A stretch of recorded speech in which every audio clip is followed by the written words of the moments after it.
শ্রীকৃষ্ণই মানবজাতির পথপ্রদর্শক। শ্রেষ্ঠ ব্যক্তিরা যা যা আচরণ করেন, অন্য সাধারণ ব্যক্তিরা তারই অনুকরণ করে। তিনি যা কিছু প্রমাণ বা আদর্শরূপে বা কর্তব্য বলে গ্রহণ করেন, সাধারণ লোক তাই অনুসরণ করে।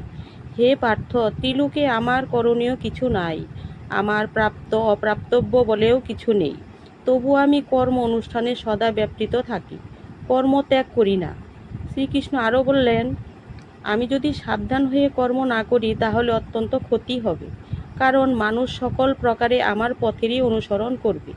সকলেই কৃষ্ণকে খুঁজছে, অনেকে সেটা জানে না, তবে তারা খুঁজছে।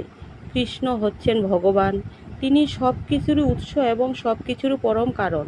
অতীত, বর্তমান ও ভবিষ্যৎ সব কিছুরই ভগবান হচ্ছেন অনন্ত। তার অনন্ত নামও রয়েছে। ভগবান কোনো অলীক কিছু নন, তার রূপ সবিশেষ এবং নির্বিশেষ দুইভাবে প্রকাশিত হয়, তাই সেই রূপ সৎ, চিৎ এবং আনন্দময়।